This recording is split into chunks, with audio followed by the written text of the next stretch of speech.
It's your boy Lex.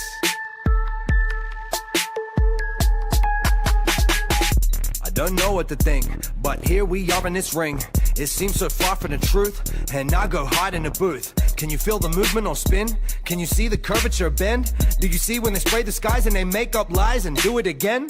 Man, who's really in charge? How long has the lie been hidden? How long has time been broken? Cause every season is different. They tell you climate is changing. They say the global is warming. They think you'll need a vaccine, otherwise you'll die without warning. God put the stars, the sun, and the moon in the same sky. God put the devil on earth and let us reside at the same time. Maybe because angels betrayed God all over a slut lust. Then there was a reset, some of us call it a mud flood. Firmament permanently fixed to a plane, perfectly placed, impervious escape for the human race. This is God's work, so ask God first every day. And it's not curved, it is straight. It is not a planet, it's a plate. This the other side of Hell's Gate.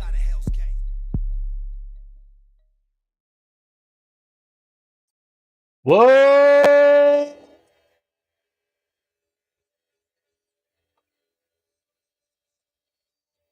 is up, Simpler? How'd I do?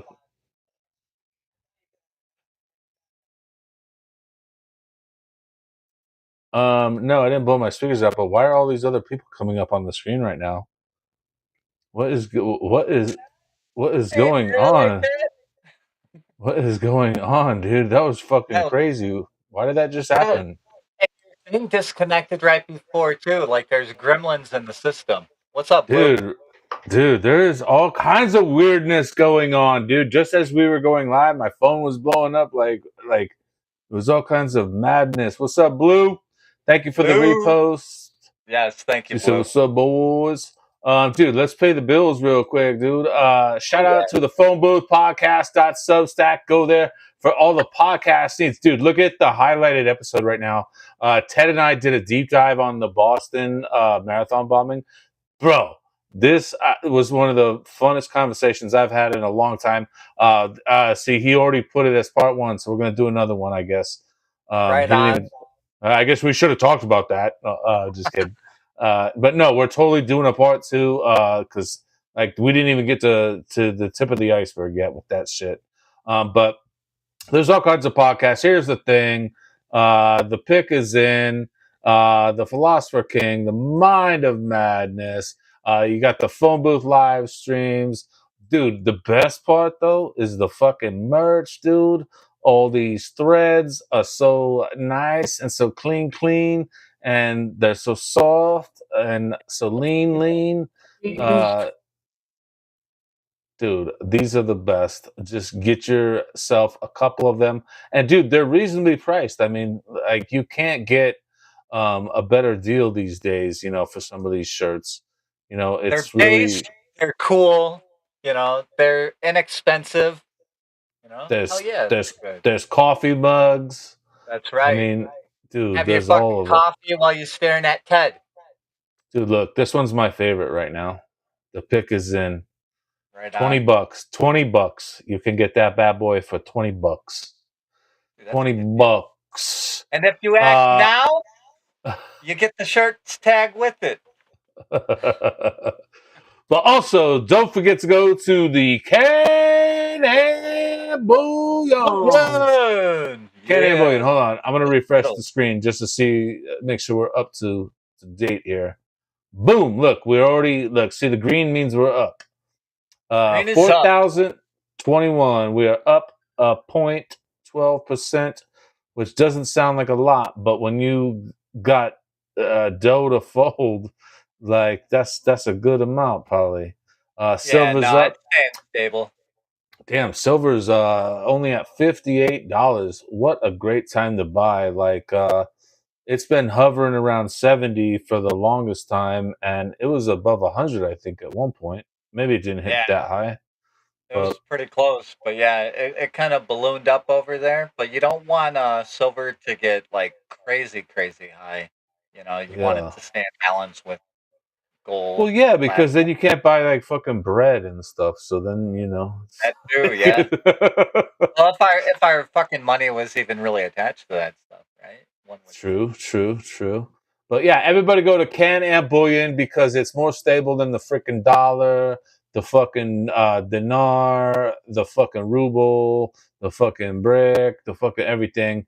It's just more stable. They got the golds, the silvers, the platinums, all the bullions. And they Get actually you a have pull. people that'll talk to you too. So like if you're unsure of something, like they actually have people like reps and stuff that'll walk you through uh stuff like the different metals and portfolios and shit. So they got like people who can give you financial advice and help you do whatever's best for you. So going over to Can-Am Bullion and get yourself a pull. All right. Mm-hmm. Dude, what is up, dude? So listen, let's just fucking jump right into it. Before we hit record, we're already having a great conversation about just things, the music industry, Yeah. and we were talking about the Billboard music theory. And so what that is basically is, you are riding the strip or the yellow brick road to the next level, and then like on your way to that level, you're going to feed all kinds of resistance, everything, right? But then once you hit that first level, you're hitting that level of like your one hit wonders, like your people like a Vanilla Ice, he's that one hit wonder, and he's really made a blossoming career. I'm not trying to hate on Vanilla Ice, but he's made a blossoming career from his one hit wonder, you know. And then you have the belts going up to the next level, so you have to time your jumps from the platform onto the conveyor belt onto the next level and time your jump, boom, and then you're going to hit diamond status. You sold 10 million albums now, now you're at, the Motley Crues, the Madonnas, the fucking The the Bon superstars. Jovis.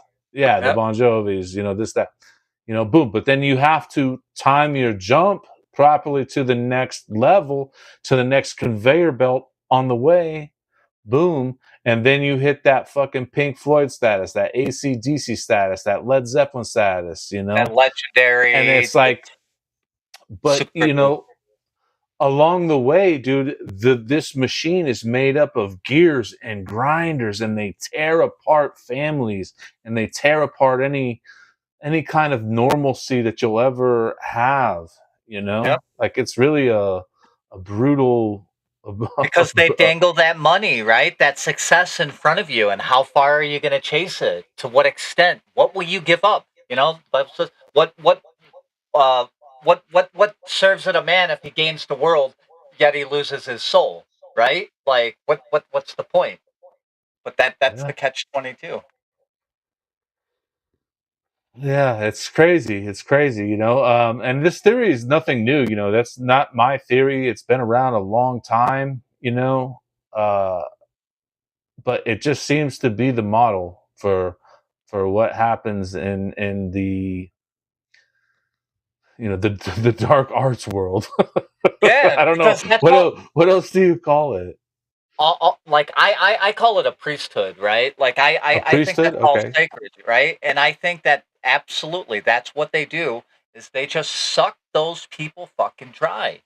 They either turn them to the dark side essentially, right?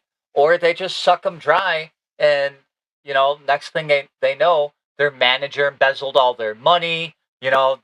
Their wife and kid are gone because they've been on the road sleeping around and doing whatever. And they were just so fixated on these things that they lost track of everything that's important. When the world turns on you, who's in your corner? You know what I mean? And usually it's family and maybe a handful of friends. So Well, if shit goes good, remember those fucking people. The people that were good before you went big are the people that are going to be good for you when you are big.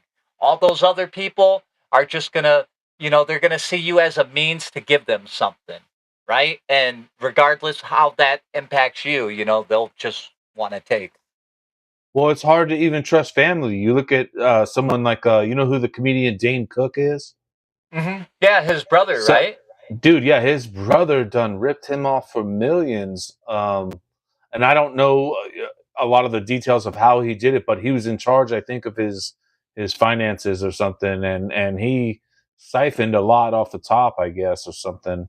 Dude, that's But always that's the way his it goes. It's fucking always the brother. business manager, dude. Yeah, because money, dude. Like money turns people. If it's a greedy person before, E- once money's on the table, they're just gonna try to accumulate whatever they can for themselves.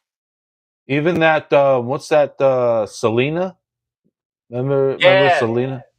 yeah, That's no different. Like the chick that ran her fan club, is the one that murdered her apparently.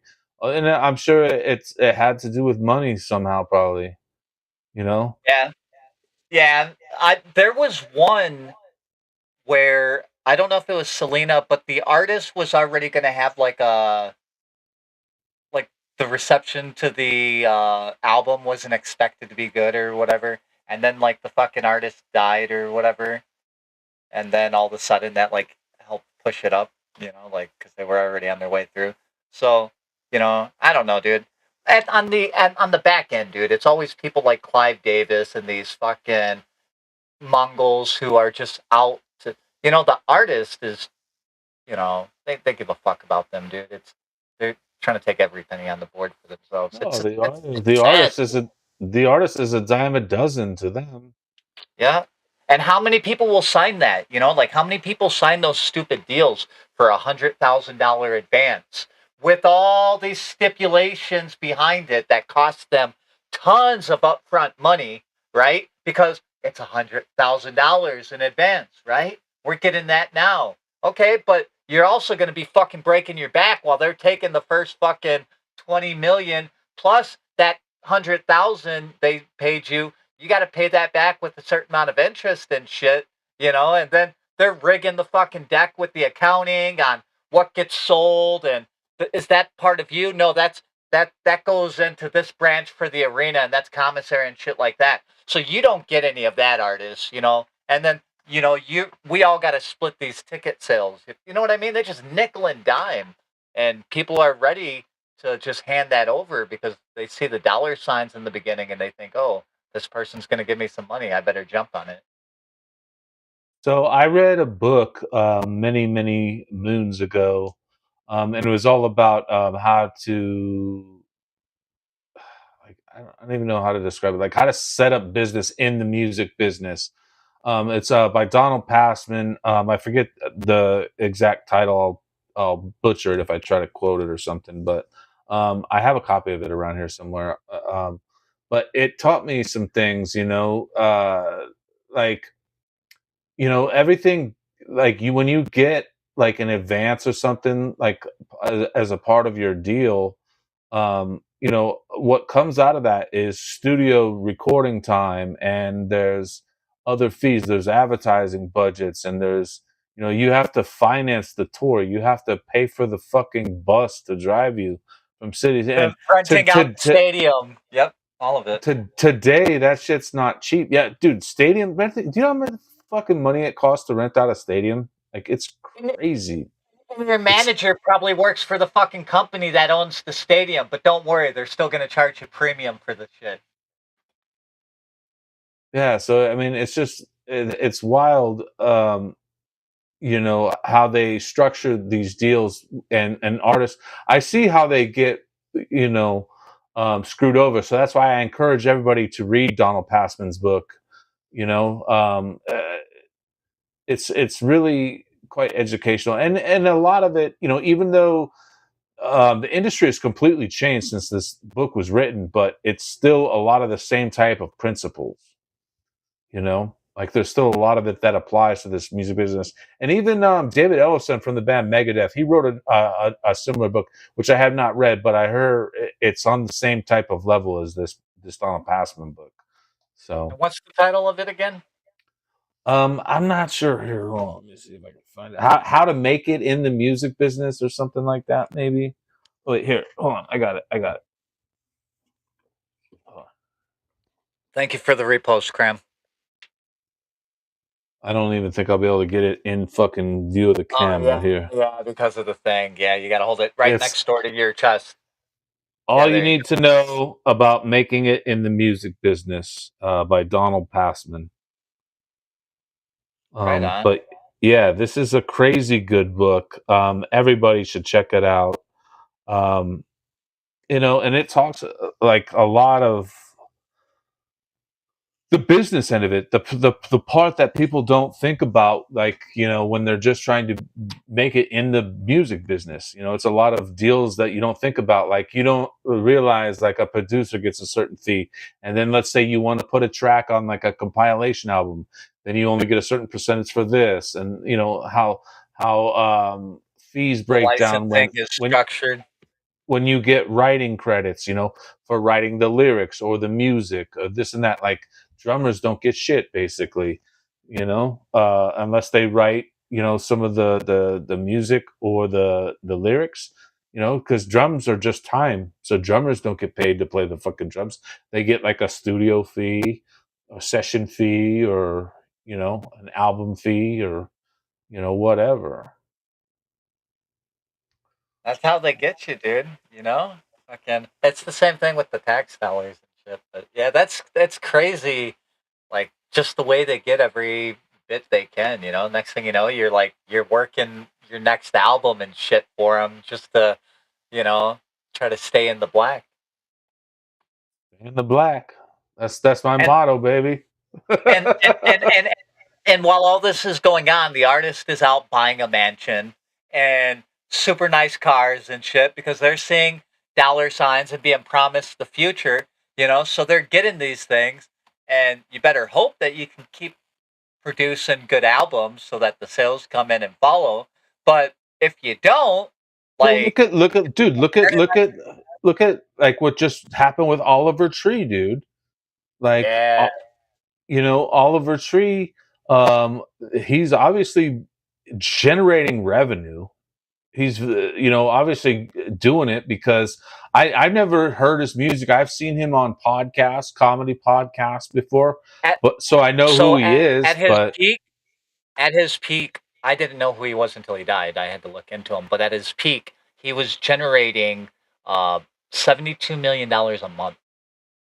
72 million. He was doing $12 million a month in merch alone. it's not And bad I for a have white no boy. fucking idea, right? And guess what, dude? Guess who got him? Bernie Madoff. Bernie Madoff was his financial advisor, dude, and got him for fucking hundreds of millions. Like he was on a podcast and the subject came up and you could see like he was talking about it, but he also was like he had to stop, like he was gonna fucking cry. And I get it, dude. That's a lot of fucking money to just let walk out the door. Like, sorry to interrupt, but yeah, he was pulling in bank. It's just it's crazy for me to just try to fathom the amount of money that they're pulling in. Because like who can afford to spend all this money right now? You know what I mean? Like, I don't know about you, but like it's hard for me to just go to the grocery and spend money. Like it's like I was looking at shit today, dude. Like at Costco, you could get like one of those rotisserie chickens for like $7, and they're big. The ones at the local grocery are like half the size and like Like 12. 11 or $12, and you're like, what the fuck? What is that? Yeah. Like, Yeah. It's just they get it every bit. And I get it, dude. Like this month, like I just paid rent, but fucking I struggled to fucking get rent and shit together, right? And then when I go to the store, like the fucking costs are inflating, but the portions and the bags are getting smaller. Or I buy a fucking totally. ham and it's half the weight that I actually paid for.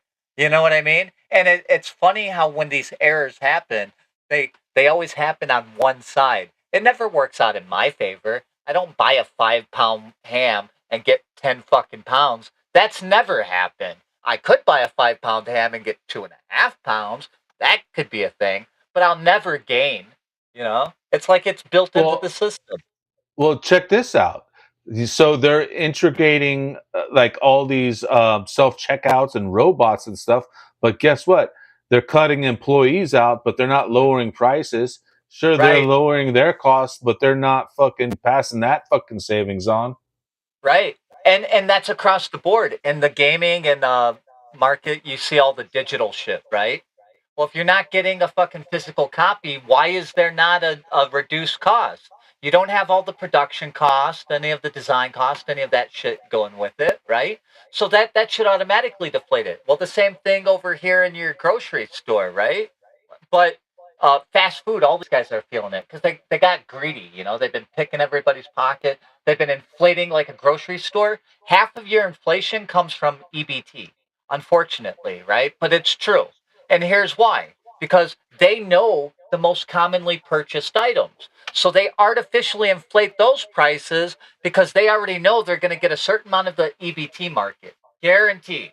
Guaranteed, right? And you pay that price because they make the most money off those people for it, which means they make the most. So it's like you get suckered in no matter what. You just get screwed. That's interesting because like what you're saying, you know, like the inflation costs and stuff, like it's literally like so I don't really eat potato chips, but my grandmother likes them. So I was at the store buying my grandmother some potato chips and they're literally like $6 a bag. And I was like, Yeah. is this like for real? Like you're And it's not legit. even the family size one, dude. It's just a No, normal size. it was Oh, a it family was the size, family? but Oh, thank still God. $6 though. I was like, is this for real? Like I could get you a steak right now for $6. Like what are we talking about here? Dude, Like if, I couldn't if you believe go it. to I the was drink, blown away. try to get a drink for under 250, but everything's more priced towards $3, you know? And then your Gatorade has like a big fucking pit that goes like halfway up into the thing, and then when your wrapper is has a big little indent so it looks like you're getting all this refreshing drink, but you know, I guess they're portioning their poison to you, so they're probably doing you a favor I just in a real yeah, sleazy way. not really, not really. They're I know. poisoning. They're fucking you in the ass and fucking coming in your mouth at the same time is what they're Yeah. doing. Yeah, there's no Like, I mean, let's be honest there, about it. there's no love for the customer anymore, right? Like my second mom is also one of them. But I didn't know you grew up with lesbian moms. yeah. She's visiting, but you know, she's talking about one, the prices here, how much of a difference they are from where she's at. But she's like, yeah, they don't even do coupons anymore, you know? Like coupons were a thing that companies put out for customers because they wanted to pull you in. Now they're just like, if you fucking scan and let us know everything about you, like maybe we'll charge you more in the future. Well, but they still get you because like I type in the fucking phone number every time so I can get the discounts. But so sometimes you have to have the digital coupon. Fuck that. As long as I'm in the club, give me the discount. Right. Like Yeah. I mean, this is ridiculous. Like I gotta Because log into the fucking app just to get a discount. No, I buy the this more shit every hoops, fucking week. Give me the discount.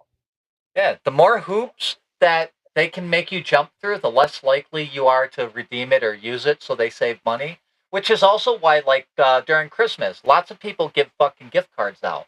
But gift cards are actually one of the biggest things that never get used or spent, you know. And I used to love collecting gift cards. I would go sell them to buy drugs. Like when I was a drug addict, like you could because you could go to the grocery store and sell them your gift card, and they'd give you like 70% of what it was worth, and then you just go buy fucking heroin with it. right on. Yeah. Um, At least you I don't got know. I don't know 70%. about right on, but like, yeah, it was pretty sweet to It be able was to what do it was that. in its time, you know. That's what I'm saying. You It know? sure helped. You know, Yeah. you don't need shoes to run, but they help. You know. But dude, so this is what I'm talking about. I love talking to you because like we just were talking about this before we even got started today, and that rolled into this conversation. But we also have some stuff we wanted to talk about on the episode today. Yeah. Um, I guess we could dude, get into. what's going on with this jailbreak? Mm. Tell t- tell the people what's going on with this jailbreak, and then I'll pull some video up. Sure. while So you're talking about it. So it looks like it was in like North Carolina or something like that, somewhere around like fucking 6 a.m. Uh, the inmates decided, fuck this jail, we're taking this thing over. And interestingly enough, there were only 3 guards working the whole jail. So as you can imagine, the uprising, wasn't too hard for them. In the video that I sent you, I think you can see you'll hear like a lot of yelling and shit, and in the background you'll see a prison bus going by, and that's them taking all the female prisoners out and taking them to a different location. Last I knew, uh, the prisoners had control of the jail, but like law enforcement was on the way. So, but I don't know what the updates are at this point. Yeah, that's kind of what I heard too. I got a couple of videos that you sent me here, so let me play this first one here. Um, 5 o'clock this morning, that's when inmates started to overtake the prison. There was 88 inmates at the time of this takeover, and there were 3 guards only. That's it. 88 inmates and 3 guards. Now, we also learned in that takeover, as you mentioned, Ken, that one of those guards managed to escape from the prison at that time. 2 others were taken hostage by inmates. We learned shortly after that, negotiations started, and they were able to negotiate and get those other 2 correctional officers out of the prison at that time, along with some inmates also. So it's a very, very scary situation here. I can tell you that since I've been here, I've seen several North Carolina adult correctional buses go by me also. I've seen several SWAT vans go by me. So this is very much still an active investigation and still ongoing. That the riot started around 5 o'clock this morning. That's when inmates started to overtake the prison. There was 88 inmates. Yeah, you're right, Cram. 88, correct. So it could make you wonder, is this a staged event, or is there something more coming? And they got rid of the guards already, so now the inmates are kind of fucked because now they can just come in with guns or whatever the fuck, and now you're really fucked because you just took over a jail, dude. Like you're getting a larger sentence. Like well, so I mean, who's coming in with guns? probably the sheriff's department to take back control of the fucking jail. It's the sheriff's jail. It's a county. Yeah. Um, like, do we know like how many people or anything? Like, do you know anything more about this? Like, I've just seen a couple of little news clippings, so I haven't seen too much about it yet. But like, do we know like who these guys are that started this? Like, how many hostages do they have too? I think I So heard, so there were 3 guards and then 88 inmates, and then 1 guard escaped, and then the 88 guys had 2 guys, but then the hostage negotiators negotiated the release of the other 2 inmates. So now you have 88 inmates inside because it was a skeleton crew. They had 3 guards holding that whole fucking jail down. So the inmates were like, they saw the opportunity and they took it. However, they're like, okay, now we don't need you guys anymore. So come kick our ass for taking over this jail, I guess. this jail only has a fuck 100 inmates or something. I 88, yeah. mean, that's crazy small. Yep. It doesn't even seem worth the money. I'm sure it is, though. Which also leads to the theory of it being staged. You know, this is maybe a prison that could be consolidated or something. Yeah, I don't know what's going on with the thing. Maybe it's a stage thing, maybe it's a setup, but I don't know. I think I'm interested to see how it ends, but it's not going to end well for the inmates. I mean, outside of total compliance at this point, they don't really have a pot to piss in, right? Like they don't have hostages, right? And Well, they but don't have guns. they're still armed with weapons though. Yeah, like shanks and shit, but now you're gonna have fucking armed men and SWAT gears and shields and shit storming together in a unified progression. Let me see them fucking hands. Get on the floor. Spread the fuck out, right? And they're gonna. I mean, it's gonna be an easy takeover. There's nothing. You no. Your fucking knife ain't getting to them, dude. They're gonna blast you before you get to them in the fucking pod. Okay, all right. Well, let me go full conspiracy on you. What if they have help from the outside too? And this is just a strategic marker in their goal here. Wouldn't it be fun if like a bunch of them escaped? Like out of 88, let's say like 25 or fucking 30 of them fucking got out, and now there's panic and pandemonium because people are like, I don't know, maybe one of the people from the jail is in my yard. Maybe they'll get Well, me that's what back." they do, right? They release a couple every now and again, just to keep people on their toes. Yeah, scare you into compliance. Right. I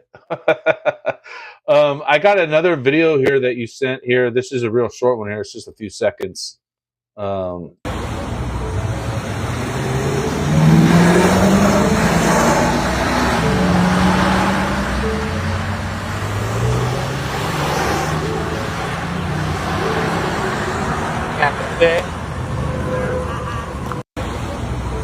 You should Google it. well, Google- I Google did. jail standoff or whatever, North Carolina jail standoff, I think it is, and see if there's an update on it. I mean, there's got to be something, because back then that was a few hours ago when they had got all the guards. So, are there like vendors in there or something? Because short of having some kind of actual hostage, there's no real reason that they wouldn't just go in there and fuck them up. Well, they said that they released so many hostages, but I don't know if they have any more. You said you heard that they didn't have any more? I thought it was just the 3. I thought the whole thing, part of the clusterfuck, was the fact that they only had like a handful of people in the jail for 88 inmates. Like that's full operation. Yeah, I don't see anything within the last 4 hours. North Carolina jail standoff erupts as inmates overpower guards. A tense standoff unfolded Monday morning after inmates overpowered correctional officers and seized control of parts of a detention center in eastern North Carolina, prompting a large law enforcement response and hours of negotiations. This began at 5 a.m. at the Bertie Martin Regional Detention Center in Windsor, according to the North Carolina State Bureau of Investigation, per the New York Post. So New York Post is the first people to report this. At the time, 3 correctional officers were supervising 88 inmates inside the facility when the situation escalated. Authorities said inmates captured 2 of the officers, while a third managed to escape and alert emergency responders. So you know what I think happened is I think they're calling a lot of like maybe they had inmates with health issues that they let go. I think they're calling those people hostages, which I don't think is fair because you know what I mean? Like out of those, I think probably some they're like, these people are cool. We want to get them help. They're not a part of the list. Let them go. You know what I'm saying? Like, I really feel like that's probably a bit, which is probably a big askew of the number here, because like I think what they say 20 or something, 18 was it 18 hostages they let go and so many correctional officers. Yeah, sounds right. So I don't know. What's up, Cheney? Inmate. It's literally in the name. It sounds gay. Inmate. Dude, have you ever had to be inside a jail? Yes, multiple times. What do you mind if I ask you? Like, what was your experience? What was it like for you overall? Well, I mean, obviously, it's not a pleasant experience, you know. I guess like I got lucky. It could have been a lot worse than it was. It wasn't terrible, but like I say, there's never a pleasant time to go to jail. Anytime your freedom is taken, it's not pleasant. I did I did a 3-week stint one time in county, which was kind of rough. But what the thing about that is like I transferred to 3 different jails over those 3 weeks, so it was like I was constantly like moving. And plus I've never really committed no crazy crimes or anything, so it's not like I was with the worst of the worst. But it's not pleasant. When you have to fucking poop in front of people, it's not pleasant. Like after Were the you 3 in weeks. Lake County? No. only in Vegas. But I'll tell you this: after my 3 week little travel jail tour, like I had to have my girl come into the bathroom and poop with me after I got out, just because I needed the company. I got so used to pooping with someone that it, you know, I needed that companionship. You know. So when I was 18, I used to hang out with a bunch of friends, and we had this place called the Shack that we all hung out at. And it was one of those places where all these friend groups would kind of meet up, right? So like people that usually didn't fuck with each other ended up smoking at the Shack. Well, this kid came through and ended up getting his jaw broke. And for whatever reason, he blamed it on me, but it was my buddy who did it. So I'm driving with my friend. We just got back from like hitting up a Kmart or whatever. It tells you how long ago that was. I was 18. Yeah, long time ago. Blue light specials. Yep.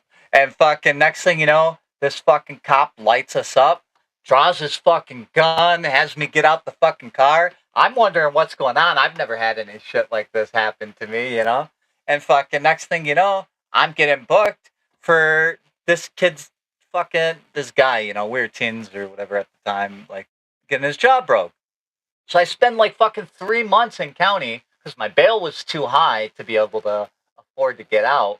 And Why was it my so high?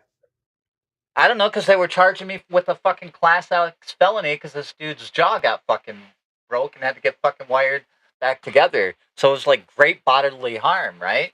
So I'm like, you know, going through my case and fucking like, oh my God, what's going on? My attorney was able to get a hold of the dude who did it, Rich Nemeth. And Rich Nemeth was like, yeah, I'll go to trial. I'll let him know I did it. And he did. He came to fucking trial. And as soon as the prosecution saw that he was there, they Nelly processed the fucking case. And they never charged him. They never charged him. But I got to spend 3 fucking months in Lake County. You know what I mean? Which wasn't fucking fun. And it was over the summer, too. So, you know, I got to watch like the 4th of July out that little fucking bar window looking thing. You know, I got people looking up my asshole and all the pleasantries that come with being in a jail. So I feel you. I was just wondering. Well, yeah, I mean, I remember at one point I was being thankful, to be able to see the 95 freeway, which runs in Las Vegas. I remember being thankful to see that, from a window. But I mean, I got to imagine Lake County. I mean, it's probably not terrible compared to Cook County. I don't know. I know that I had to get into one fight in one of the things one Really? time. Yeah. And it was the stupidest shit, but like dude made it just had to happen. And then it was fine. But yeah, it was like fucking it was like one of those things where you were kind of like forced into it in a way, but you also knew like okay, if I bitch out right here, I'm fucked. But at the same point, you know, like fucking the guards aren't around and this is this. So So, like, what's crazy is there was one time when I was locked up in Vegas County, and like they were filming like a reality show. I think it was called Jail, or okay. something. It was like an offshoot of like like those cop type shows or whatever. But I think it was titled Jail, and they were legit in the room filming. Like I don't know when they filmed, but I had legit just got out of that same room, like 2 weeks before it aired. But I never saw the cameras. Like they weren't there when I was there, but like they were legit in the same room, and there was like this big fight between inmates in there, and like it was a really dramatic fucking thing. And but I never saw that when I was in there. I remember like one of the so this is interesting. So one of the times when I was locked up too, like I met this fucking gambler dude that taught me about gambling, which is a lot of the things I bring to the pick is in is that you never do parlays, shit like that, and always bet on the dog. That's one of the things I learned from this dude was always bet on the dog. Like they tend to win 70% of the time. So if you always bet the dog, you're gonna always make money. Yeah, no, that's awesome. See, and you picked up something that served you well. You know, you were able to take a bad situation and find something good out of it and use it in a positive way in your life, you know, which is fucking Well, awesome. You know, and I'll tell you this. This is another kind of a weird thing that it taught me too. Is like, you know, as I was an only child growing up, you know, I learned about being in tight quarters with brothers. You know, being in tight quarters with people, and just getting, you know, letting having to let your complete guard down, basically. You know, so I never had that, you know, brothers or sisters. I'm an only child, you know, so it's another interesting aspect to learn, you know, how to live like that, you know. Yeah. Most of the time I remember was pretty much just playing chess and spades.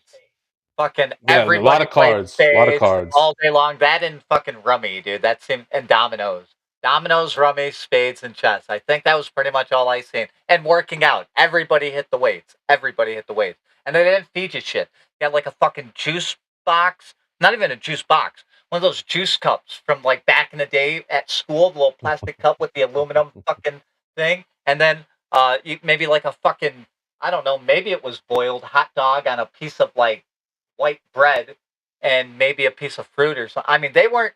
They wanted you to spend money on commissary because Oh, like there's no way for you can sure. Like live on I, that.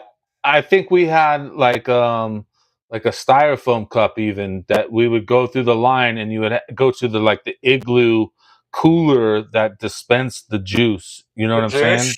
Yeah, Yeah, like you would have to fill your cup I up. heard they Like, put penis softener in it so that inmates wouldn't end up real. That's what at least the old legend that the guards were telling. did I didn't that give a shit, did that but disappoint you when you were locked up? no, Like but that? I thought it was interesting. I thought it was interesting that like they did shit like that. Like it makes sense. But fuck, Yeah. dude, like Well, yeah. I mean, they don't want people aggressive. You know, like they want yeah, people chill. They want them fucking zombies. You know. dude, which is true. And the diet that they feed you is to reduce your temperament, the color of the walls. And then on Fridays, I think it was like Friday nights and Saturday nights were movie nights.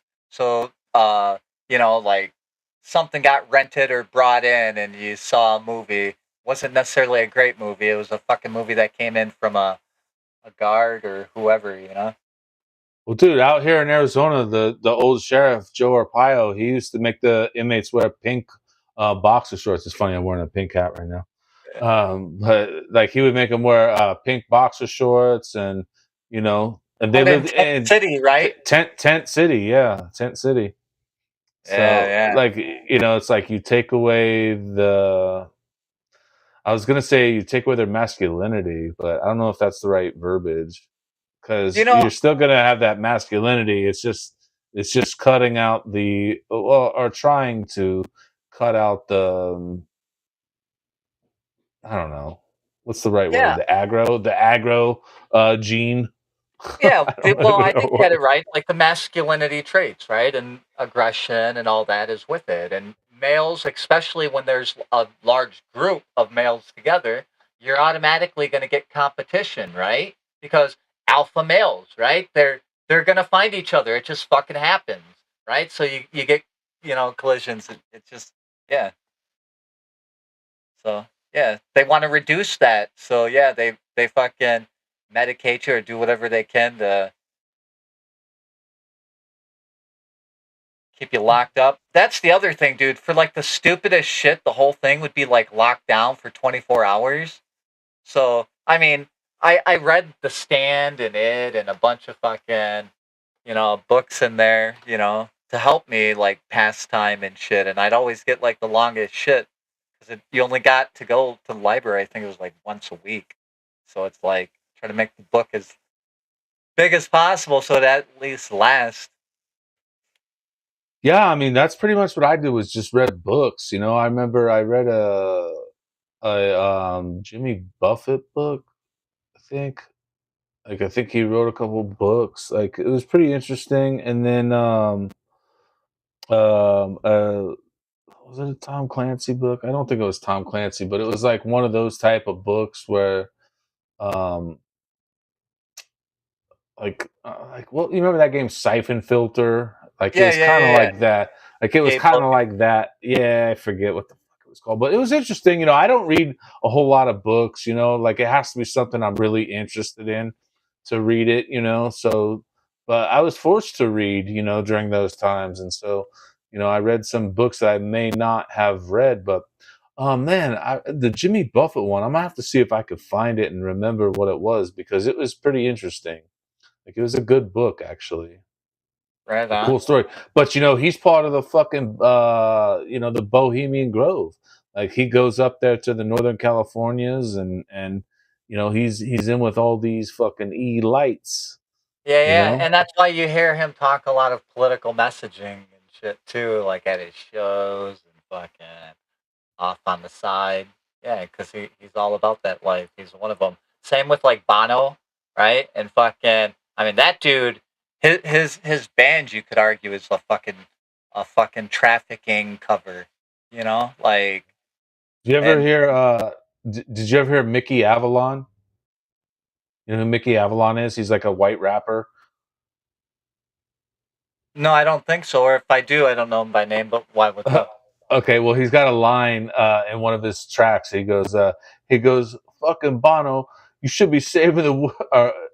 He goes, "Fucking Bono, trying to save the world. You should be fucking models."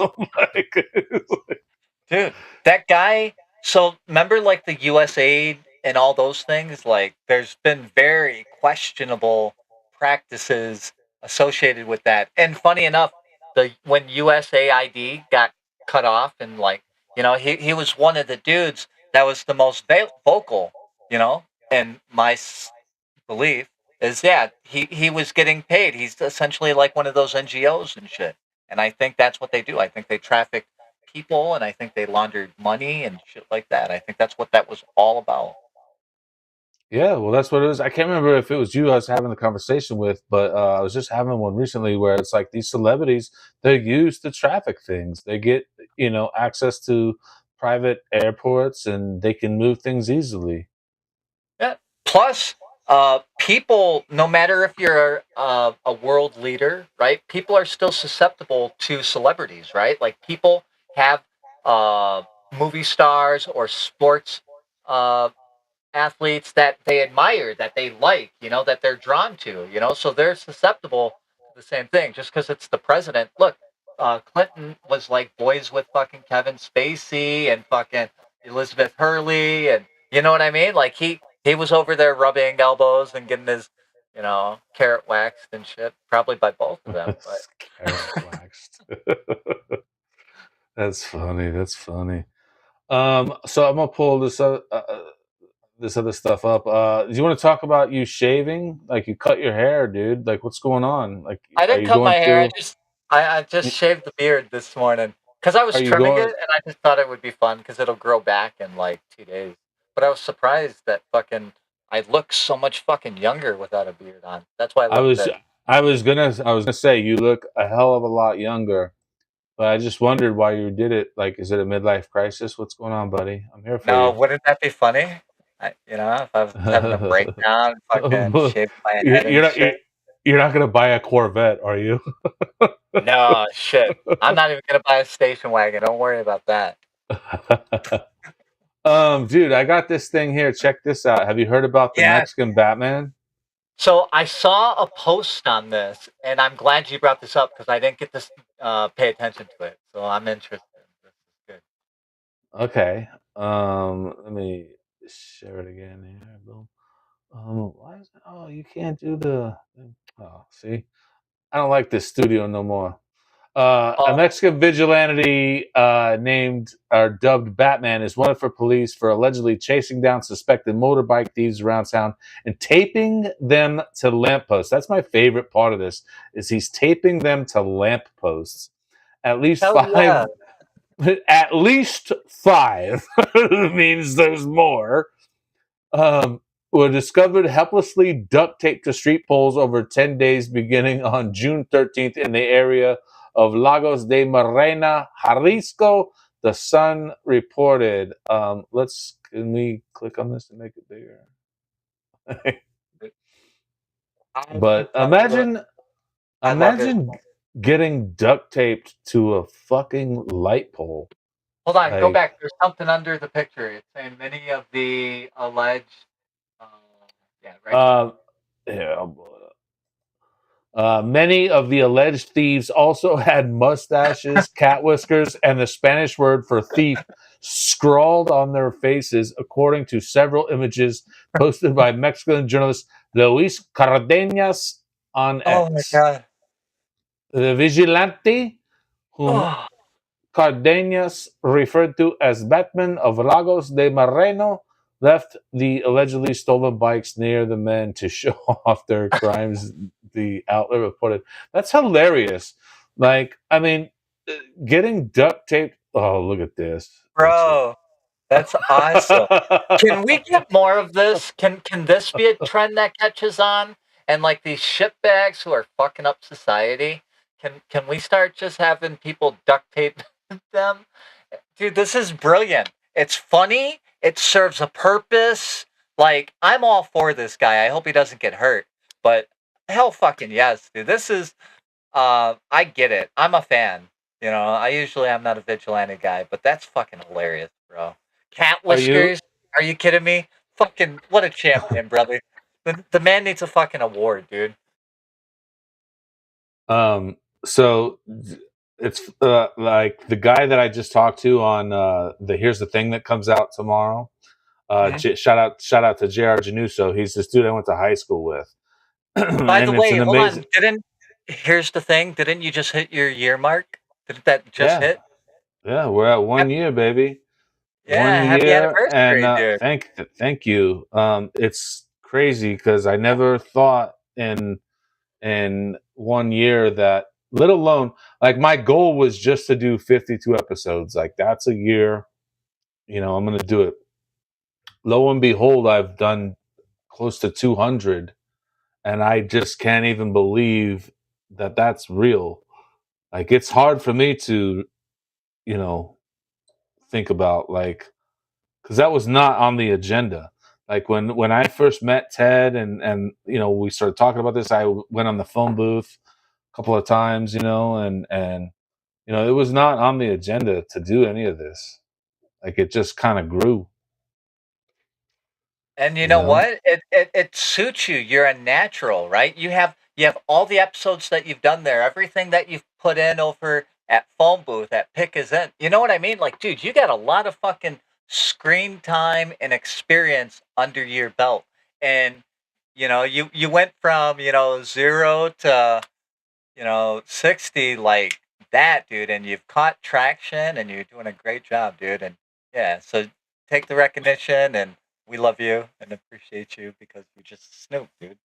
You know what? I'm gonna play this clip only because we're in the moment right now. And Okay. shout out to the guy that made this beginning part here. I believe that was you. Didn't you do this? You made this little first part right here, right? Yeah, but it's not like I did anything fancy. I just threw it into AI and had it like fucking basically animated. Whatever, dog. I'm trying to credit the author, dog. All I think right, that's but it. I don't know. It might be with someone else. but yeah, check this out. This was a special episode for me because, dude, this guy Jr. Januso, we went to high school together, so I've known him since high school. We had home ec class together, which is a weird fucking class for two big burly dudes to be having together, but we had home ec together. Was it for the And tricks? it was just for the easy credits, at least on my part. I don't know about him. I can't speak for him. But for me, it was just like I wanted to take the credits I could to get the fuck out early. Like Yeah. I was already ready to work, I guess. Just ready to not be a part of this fucking system. Yeah. That's what it I feel really you. is be a part of the system. You know. But so this was really cool because I got to connect with the homie from high school, and we talked about how we grew up, and he's had a similar path through the entertainment industry, and even way more success than I ever had. And it's amazing to learn all of this about him. But check this out real quick.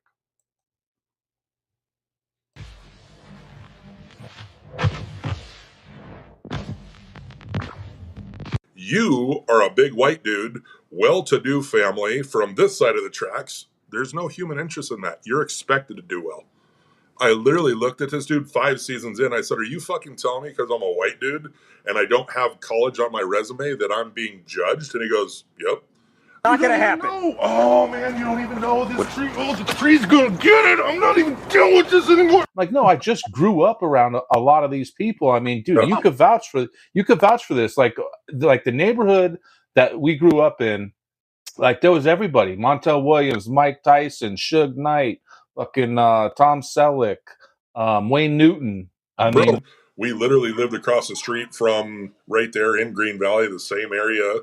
All this shit, bro. We grew up with all these people. We grew up in Green Valley when, think about where we lived and the school we went to, and that's literally was the epitome of what rich neighborhoods was. And we were kids that became fucking NFL players, NHL players, all this shit, bro. Baseball players.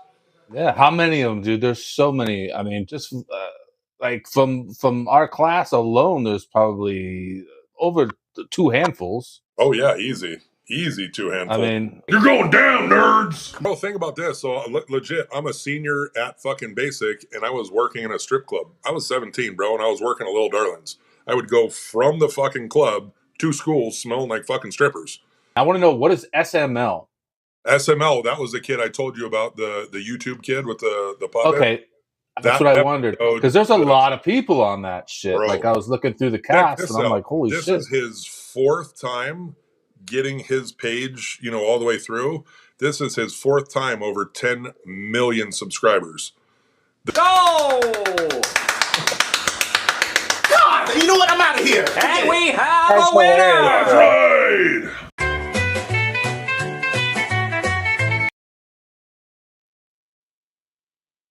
So, hey, no bullshit. No bullshit. That looks like a fun fucking episode. That dude looks fun. Dude, I was laughing. That's cool. And that's also interesting. I didn't know you knew everybody from school. Dude, you know what's fucking wild, Templar? Is I had no idea that he was in the Arena Football League. I had no idea that he wrestled in the WWE. Like, I didn't know that shit. Like, I mean, I've known the dude since then, and we've run into each other over the years, But, like, I didn't know that he did all that shit. So it was really neat, just to get to learn all that about him, And it's just like, we talk about how we grew up. It's like we grew up around the craziest shit, like all these people, and like, and there's so much more that we didn't even talk about. We talked about stuff after the stream too. That's it's crazy, We get into some jelly roll stuff, Like this dude's like, he used to drive tour buses for people like Chris Brown and Hank Williams, this Jr. And like, he's been around everybody, He's funny, dude. Those little inserts and stuff with him and the puppets, bro. That's a good time, right? It is, dude. It's very good. It's very good. Dude, he was on the show Impractical Jokers too, actually. Like when the Impractical Jokers go to Las Vegas, they go out to I forget what the fuck it's called. But it's out on the west side of town, Spring Mountain Ranch. It might be called Spring Mountain Ranch. And there's like this theater out there, and they do all kinds of like theatrical displays like that. And so they went out there for a punishment with Q, and he throws him down the bar and out a window and into shit and all kinds of stuff. Yeah, it's great, man.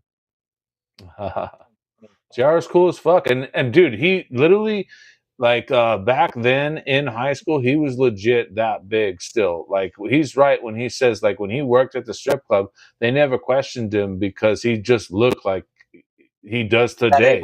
He looked like that. I mean, he's got a few more grays today, like, for real. Like, but even back the high school days, like, he looked older. He was always a big motherfucker, dude. All that testosterone, huh? I guess. I don't know. I don't know what's going on over there. You'd have to ask him. So, are you gonna have him back on? And when does that When's that gonna air? Comes out tomorrow at 6 p.m. Eastern, Tuesday, 6 p.m. Eastern, on every platform. But yeah, no. I as far as when I'm going to have him on again, I don't know. I told him he can come back anytime. I think he's going to come on the Pick Us In maybe, because he wants to talk about some sports stuff. Right So on. that'll dude, it's fun being flexible. You know, like, hey, you want to come talk about sports? Come on this podcast. You want to talk about you? Come on this podcast. Let's talk about fucking, whether or not Hillary Clinton ate baby faces. Come on this podcast. Dude, you nail it when it comes to like getting guests and shit, dude. Like, there's constantly just. It's it's the hardest part. It's the hardest part, and that's why I think people don't succeed, or maybe they get discouraged. I've been fortunate, man. Like, it's fucking very stressful, dude, because I never know when my next episode is coming. But it's what it is. Like, I mean, I would probably do a whole episode by myself if I had to.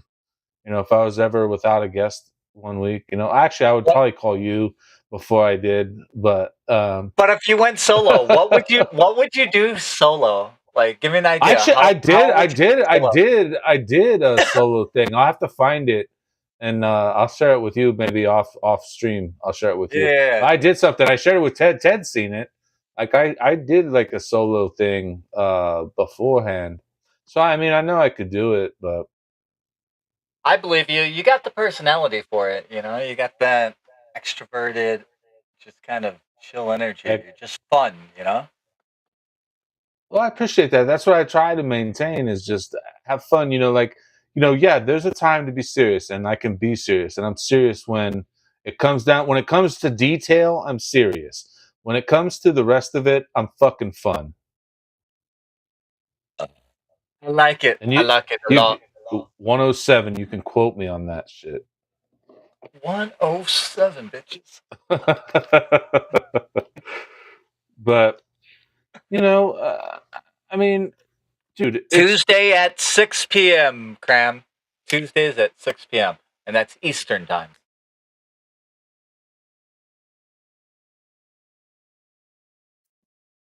It's been a wild first year of podcasting, my dude.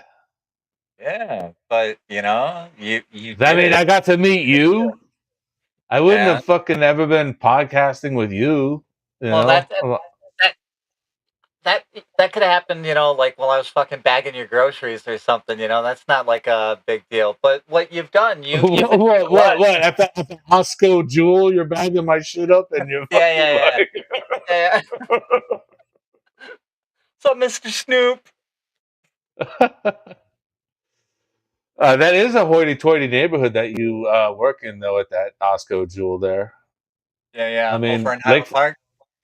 Yeah, that Highland Park was beautiful, man. That's where that's northern Chicago suburbs. I mean, Lake Forest, all of that, dude. Oh my god, area. Many castles and fucking good. It's beautiful. Michael Jordan can't sell his house there, but it's too custom. That's the problem. Like, otherwise, it's a beautiful property. Do you remember? I don't know if he still does, but Mr. T. Do you remember when he lived there and like? Yeah, because I was all those trees. Yeah, because I was born right there at Lake Forest Hospital. Is like right by there. Yep. So I was born right there. Yeah.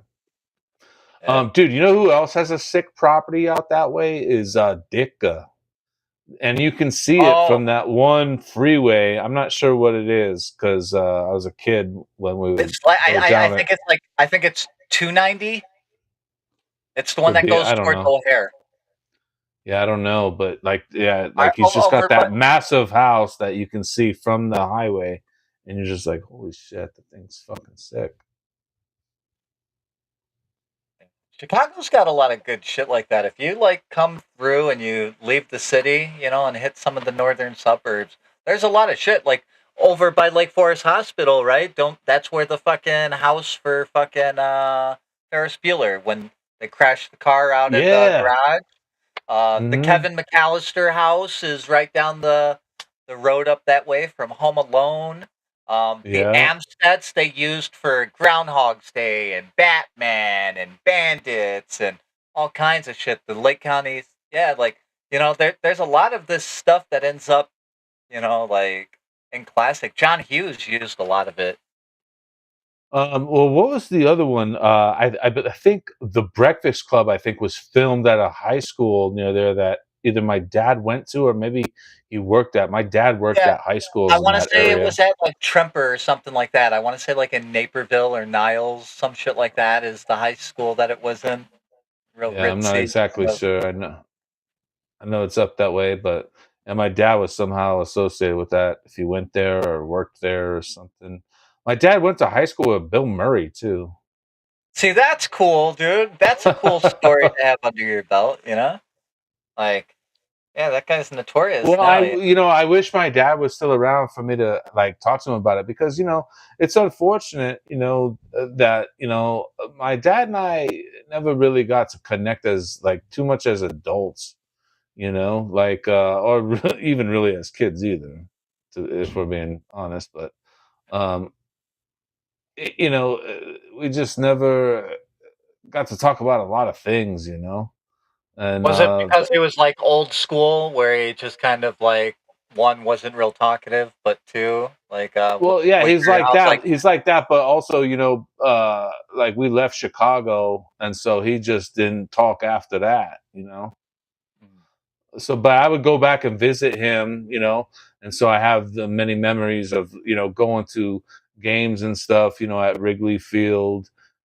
Dude, I saw Greg Maddux pitch a shutout against the Pittsburgh Pirates, which is fucking crazy. Back in like it's probably like had to be early '90s sometime. I don't even know the exact year. Didn't the Um, '90s feel like magic? Like when you look back, like doesn't it seem like a magical time? Like how the fuck did we get here? all of time seems magic up until about 1999. Yeah, and then now we're in whatever the fuck this is. What do you think this is? I don't know. It's not what it looks like. I can tell you that. Like I don't know what it is, dude. I don't. I break my fucking brain trying to think of it. Like you can see the rhythms of it, but I don't think it's a simulation, like a computer simulation where people are like, "Oh, we're in the Matrix." I don't believe that.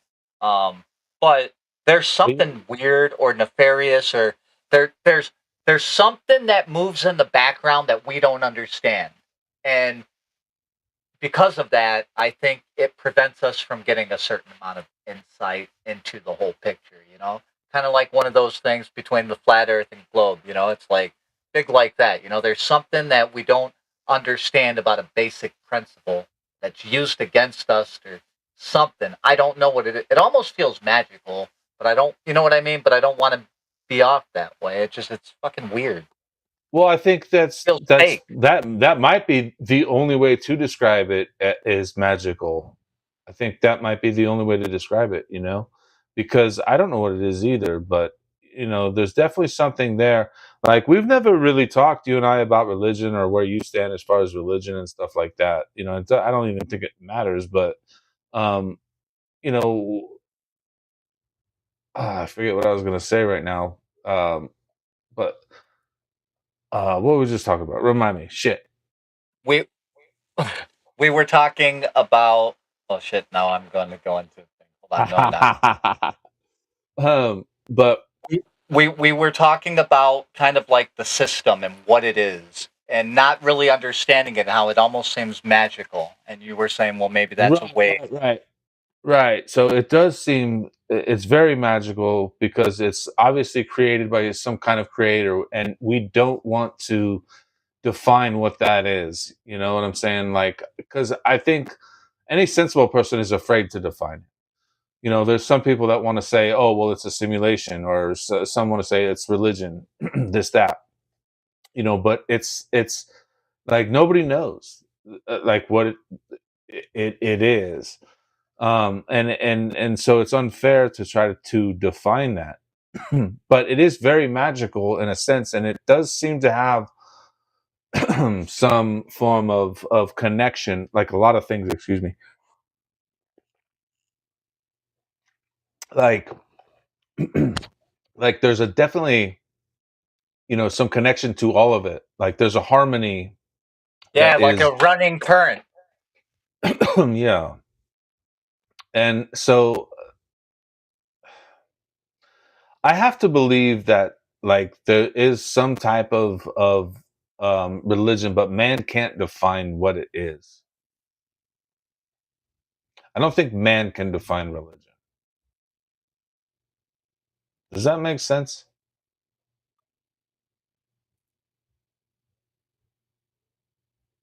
Yeah, I mean, I get where you're coming from. Like overall, you're saying the concept is Right. broader and outside of his thing. And Well, I right. get Well, I that. mean, like they're just putting labels on things like, oh, it's this or that or the other one. But it's pretty much all coming, I think, from the same place. Yeah, You because know, the label can be wrong. Like that's how man does lay associations and name things. Way back. right? What are you chewing on? Nicotine gum. How does that work for you? Like, I'm curious because I haven't had a cigarette in probably maybe Christmas might be the last time. Maybe I've had one since then. I can't remember exactly, but I remember Christmas being like the last significant time I had a cigarette. But like, is it a pouch or you're chewing or what? No, it's like nicotine gum, so it comes in like a box like this, and then there's all these little packs to it. It's 4 milligrams of nicotine in each thing. So I had stopped smoking, and then I started up again right when the stuff happened with my daughter, and then so I get this because instead of just giving in and going out and smoking a cigarette or something like that, it's about separating the behavior. You know what I mean? So Yeah, I yeah, got the craving. I'm taking care of it this way, as opposed to giving in and going with the fixation like this, because that's like what I don't want to continue doing, because I don't even like the smell of it. Like, but I was and using you, it as a stress cope. yeah. Well, there's like a certain thing that like, well, there's like when you smoke a cigarette specifically, like there's like the routine of it that is there's something about it that's just like it's just like an escape for everyone, to get away from the world or whatever. Like, but it's also a way to connect with people because many people go have cigarettes together at their jobs and whatnot. So it's a very much connecting thing too. But there's also like that nicotine, kick that you get to your brain that is Brain, good yeah. for it. And that's Um, very real for like concentration and memorization or studying. Hell yeah, it's good. yeah. I just it fucks me up every time I try them. Like I've tried like the pouches and stuff, like the Zins or whatever, and I just can't do them. Like it's just like it makes me sick, like legit. Like I'll throw up, like if I have them. Like a nauseous. Even sometimes after having a cigarette, I'll get sick like that. Like I just can't. Like the tobacco gets to me or something. But there's also so many chemicals in the cigarettes, so it's hard to determine what's Dude, going that's on there. that's the shittiest part of smoking right now, is knowing that. Like every time I take a puff of a cigarette, I am very aware. Like I'm like, dude, there's fucking battery alkaline in this, and there's fucking, I like all these other carcinogens and sprays, and I'm just fucking inhaling it willingly. I'm Battery alkaline? Yeah, yeah, alkaline, battery alkaline. Yeah, it's in the fucking Oh cigarette, my god. right? And then so I think about that, and I that fucking filter that looks all fucking brown and sticky, and I'm just like, yeah, that shit's just tarring the fuck out of my things, and it's gonna take a couple weeks for it to just start pushing it, and then it's gonna take another month or two to just get what's up on the fucking walls on the inside out. So I got some work ahead of me. I'm aware of what it is, but fuck, man, yeah, Dude, I'm aware of it too. dude, speaking of brown and sticky, you ever try those ear candles? Like you I know remember what you're those things? talking about. Yeah, yeah, yeah. And it pulls So the wax all the way out and gets all that fucking gunk right out. right. Suppose allegedly, like it pulls all that gunk out, right, and then you like cut it open, and you can see like all the disgustingness that's been building up in your ears. But my friend and I, we tried it with just a paper plate. Like we put it on a paper plate and burned it Right. and let it, and it's the same thing. It's just the wax from the candle burning, Right, because because that's what they are. They're ear candles, you know. yeah, it's supposed to basically create like a suction because you can buy the thing, which I did, and pull it up. That's what they But try to sell it as. yeah, Yeah. yeah. But I didn't get any good results either, and I did it the homemade way, and I went to the store and bought the thing because I thought like, oh, that's gross, but I want to get that shit out if it's in there, you know. I was just like, well, all right, let's see what this shit is about. You know, this is crazy as fuck, but it's a scam. It doesn't do shit, as it turns out. Dude, I don't use Q-tips a lot either, but when I do, That's bad for you. yeah, because I Like, feel like it pushes the fuck. I think people like basically pack that shit in there trying to scoop it yeah, out. I wait for it to get, and then I kind of hit the sides and kind of like do a roll scoop to pull it out. Because like next thing with you a know, Q-tip, or do you use like yeah, a fingernail, or how you no, getting in no, there? usually with the Q-tip, but you can pull the top of it out and allow the cotton to hit the wax, kind of twist at it, and then push it, and then try to pull the wax out. You know, get it to kind of grab on or get sticky to it, and then just slowly pull it, and then like twist up on and go, and then you just work from the outer thing in. It takes time, but at least you're not fucking jamming, you know, cotton into fucking wax deeper, and you're all like, "What? What'd you say? I can't hear you." You know? this this ear madness is brought to you by the phone booth podcast.substack.com. Quality How to clean entertainment. your ears. Quality. That's right. Oh man. That's But hilarious. let me see here. We talked about the Mexican Batman. Let me see. You I had like some that other guy. stuff here. I want to see more of him. Oh, dude, you know what I wanted to talk about, dude? You know what I want to talk about, Templar? Dude, so like, shout out to this account, Wall Street Apes. He posted a couple videos today, and I want to play the videos and talk about some of this stuff because I think you just post some stuff about like food and like ingredients in food? Did you just post something about that? Oh, Am I mistaken? like yeah, like a week ago, the fake chicken, that response thing. Yeah, yeah. Maybe, but you know, so he posted some stuff. Man, my throat. But let's watch this video about some food industry stuff. Yeah, let's do this. What I don't get, bro, is I look at things like this, and every time I look at it, I'm like, how we couldn't have been had only the one with 5 ingredients? Why we gotta have the one that has like 50 million ingredients? Why we couldn't been having this one, bro? This should have been existing. Like, it really don't make sense to me on why we didn't have the one that had 5 ingredients, but we have the one that have all the bad stuff in it. For those interested in more information on this, here is the full ingredients breakdown of the original classic version that includes 12 ingredients with chemicals. And then the Hershey's Simply 5 version, this one only has 5 ingredients. Here you go, you can kind of slow down and look at this at your own pace. Here is the Simply 5 version. As you can see, it looks much healthier. And if you want to know if it tastes the same, well, it doesn't taste exactly the same, but the good news is a lot of people say the Simply 5 version tastes better. It tastes more natural, it's a richer chocolate flavor, and it doesn't have that artificial aftertaste. So why weren't they just making this one to begin with? The answer is cost. It was cheaper to use the corn syrup, it was shelf life because of the preservatives. We need to get away from this junk. What a good video. What a good fucking video. Yes, we do need to get away from that shit. And it's crazy how dramatically different the ingredient list is, dude. You know what's funny is it's like no different than drug dealing.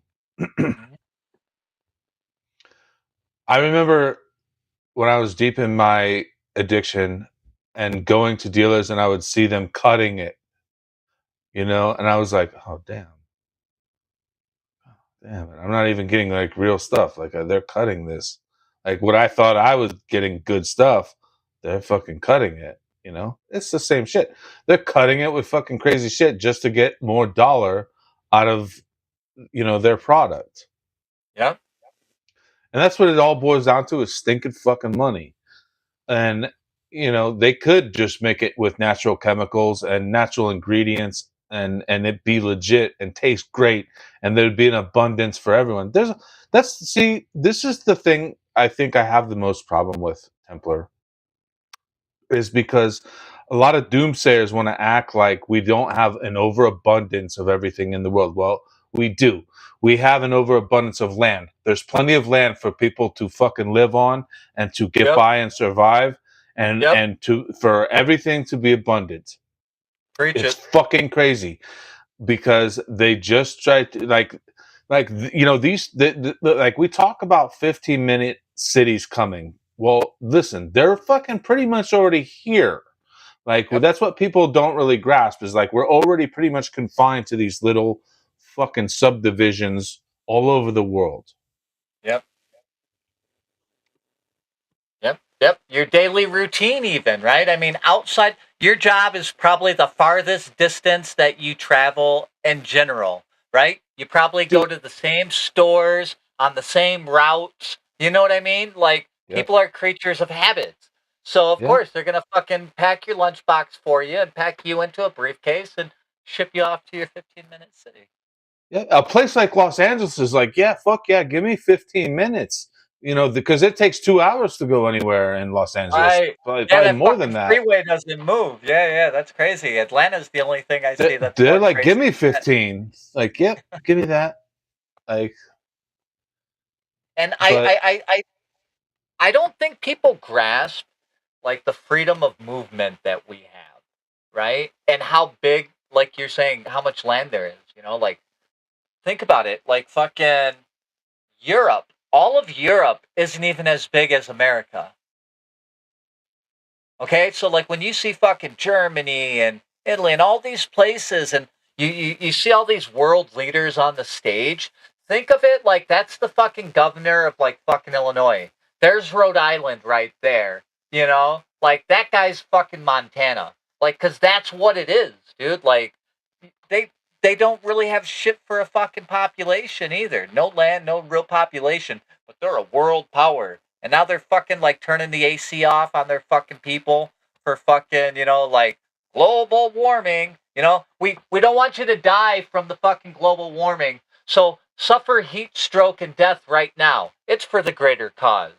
Let me ask you a question though, Templar. Is there a human right to things like air conditioning and electricity? No, but if this shit is put out there, right? And like electricity is considered a utility, right? So the only thing that's changed here is the government's imposition, right? And the government's rule on it. It's forcing a hardship that's not needed on the people over a scientifically provable bullshit ideology. You know what I mean? And so that's my problem, right? Not that people deserve AC, but like if you can afford AC or you want to have AC, you should be able to fucking plug it in and have some fucking AC. Just like if you want to have a TV or a computer or a refrigerator or whatever other kind of amenities that we use in society. Well, I can't remember if I talked about this on a podcast or not, but there's a way to get pretty much free air conditioning. You dig down so deep into the earth, and then you put pipes down there that control airflow, and it will circulate cold air through the whole house. But because they don't. At least 3 feet down, it stays at like 50-something. I probably shouldn't even be talking about this shit. This is gonna get our fucking podcast shut down talking about these free energies. It's just like they fucking people. They did it to fucking Ted's boy, fucking what I forget his name. Matt Rife. Matt Rife. You know, because he created that fucking device that was like helping people heal in some way. I don't know any of the details about the device or Matt Rife, so don't quote me on anything of this, but you know, that dude created some device that was like helping people against medical fields wishes. You know what I'm saying? Like, and so they blackballed him and they shut him down, you know? It's terrible. Yeah, you're talking about the Rife machine, and like what it would do is like if you put it on, it would help ease pain and shit. So like if you were suffering, from something like cancer or something like that, and you're always on painkillers and feeling like shit, like the results coming back from the people themselves was, like relief, like holy shit, I put this on and I actually feel good, or I don't need these pain medicines or whatever. But yeah, of course they would want to go after something like that because that fucks up all the patents on their medicine. I just watched this whole thing how like fucking Bayer took, like a general generic fucking, medication that's, 4 cents a fucking pill, right? And they put a transition coating on it so that way it'll make it through your stomach acid and get into the intestines or whatever, but just putting that coating on gave them a new patent. So now it becomes a $400 pill. That's all they did. They put a fucking coating on it, and it didn't change the medication. It just changed the delayed time, and that's $400 a pill. Well, I've heard that that's why they can't say things like, certain fruits or vegetables will help with diseases and stuff, and certain certain things you can do will help. Like, just for example, just like a straight pH balance will help cure cancer. Just work. If you balance out the acidity, or whatever it is. Yep. I'm a pretty much a dummy, so that's why I'm saying it like this. Yeah, But that and your little parasite cleanses, if but like even the simplest things like vitamin C can help with a lot of things, but they're not allowed to say that because they can't replicate it. And that's what I was gonna say. Oh, is like with weed, like they don't want to legalize weed because they would rather try to replicate it in a pharmacy, but they're not able to really do that, and so that's why there's this fight to keep it right, legal. right, and tax the shit out of it in the places that they do legalize it, so that at least they get a good cut. Yeah, it's fucked up, and it sucks because there's all kinds of plants and medicines out there that help heal people and that are good for society and good for. I mean, there's so many arguments about psychedelics and why they should be legal and how much benefit they bring to society.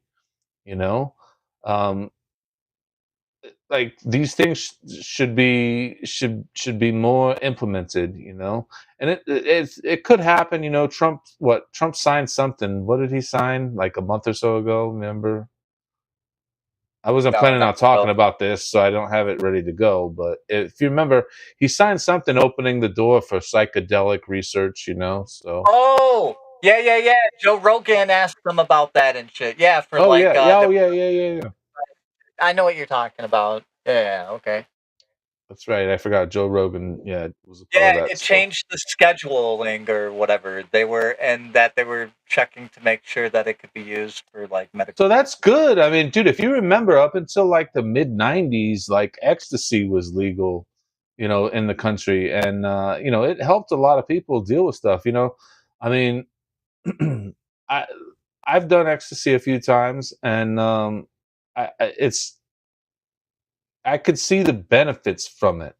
It just makes you want to be nice to people, love one another. Not to sound too hippy dippy or anything, but it just makes you want to sit back and be kinder and realize what's more important sometimes. Yeah, it's a So good drug to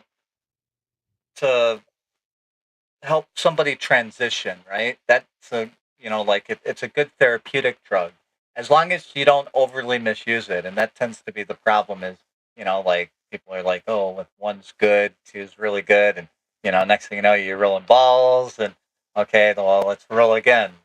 Like that's where the breakdown happens. But even look at like COVID, right? Like they made everyone stay in the house, right? Stay around whatever germs you could be around, right? Don't go work out. Don't exercise, right? Don't go on walks. Stay in your home, right? But the liquor stores, those were left open. We're going to give a lot of people a lot of money. We're not going to really allow them to buy shit, but the liquor stores will be open and they can stay in their homes. And that is the healthy advice that people were given. So maybe they didn't have our best interest in mind after all.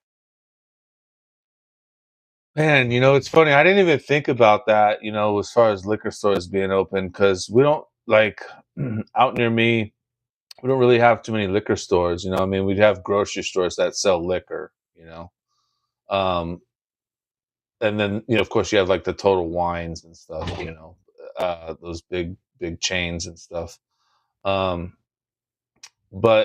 like, I remember as a kid going through drive-through liquor stores in Phoenix, as obviously a passenger. But like, how crazy is that shit? Like, they had drive-through liquor stores They're in where you could just. Wisconsin.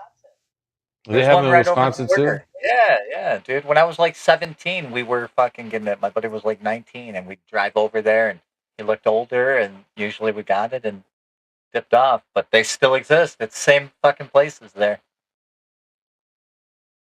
They say Wisconsin has the highest alcohol consumption rate in all the country, or something like that. Like it's the most consumed alcohol. Why do you I think that could is? see that. Is it because of the cold winters and just like That, and it's a bunch of farmers. It was at least, and it's a lot of fucking blue collar and shit, like so. Yeah, I think like the people in their cheese, and instead of wine, they just chose beer. Well, what do you think is going on in Dearborn, Washington? Is it like, are they not consuming enough alcohol? I mean, they're rioting up there and going crazy. Let me see here. I have it. Islamabadized Dearborn. We have completely surrendered a city in America.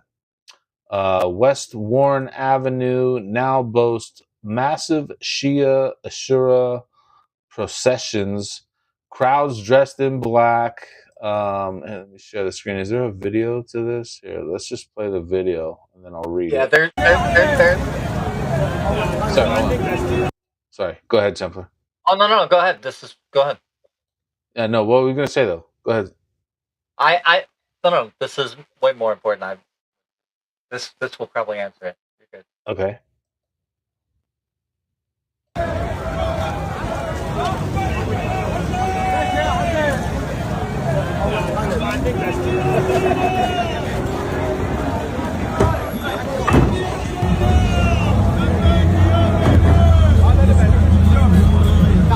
نبن مال بقعه تعال لي عمو نبن تعال حسام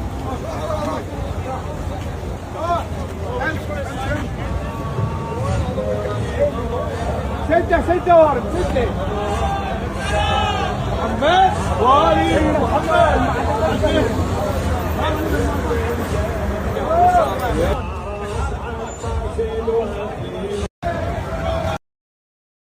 So that is actually not the video that I thought I was going to be playing. Yeah, that one said like they were giving away free food, but then at the same point, you see people driving up, and it looks like shit's being exchanged, and then they drive their little vehicle in procession of the truck before them with the flag or whatever. Hang on, I'm pulling up because I know you sent me another video too from it. So hold on. But all that weather modification in Kentucky, all the flash floods and the space lasers and shit that came down before the earthquake in Venezuela that was got. All kinds of craziness. Okay, here's the other video from Dearborn. Yeah. Let me Share this. That's pretty intimidating.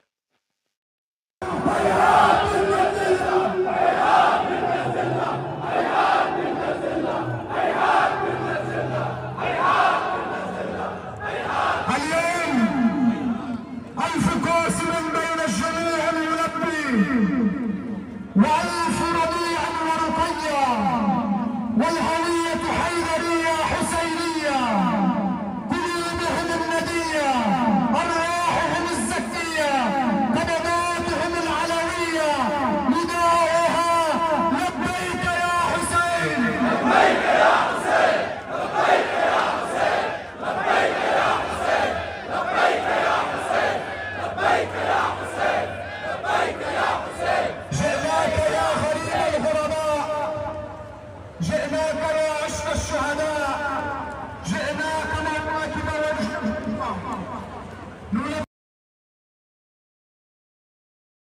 What's going on in Michigan? Dude, that, first off, that was a bunch of dudes, and those dudes weren't old, so it's not like that's a bunch of old men. I'm looking through dude, that's crazy. Like, honey, the neighbors are here. That is a lot of fucking people, bro. Like, when did this, like, dude, something's broken. Like, dude, is that everyone from the fucking area? Or is that just one neighborhood? Like, that's a lot of fucking people, dude. And it kept going. Yeah. What I mean, is it Yeah, what the fuck? What is it? Like, is it possible I don't think it's AI. It doesn't appear to be AI, but No, because there's other videos that, like, wouldn't showed all the people marching. it wouldn't surprise me if it was, but it just doesn't appear that way to me. But goddamn, that is an awful lot of people. Like, and I mean, I guess the Midwest has a strong population when you include all the areas. Even Chicago included, and Detroit, Michigan, Minnesota. All those areas around there, Wisconsin. Iowa. Whatever else is over there. Nebraska, I think, might even be near there. Yeah, but loading them all up with, like, fucking different nationals. There's, like, But like, how Asians I and want to stuff know, like that. like, so I want to know this though. Like, okay, so like, let's say that they have a population of these people. I don't know who these people are, but like, how do they all get on board with this parade? Like, is there like a Facebook group? Like, can I subscribe to this Facebook group or no? Like, how do I get alerted when they're gonna You get probably on board could, with but this? the easiest way would just be through the mosque. I would imagine that stuff like that gets communicated through the So what do mosque. I do? Buy a little rug or something that I can put below my knees? Like, what do I do? Yeah, you could do that. You could go to a mosque and kind of see whatever it is. Like, yeah. But that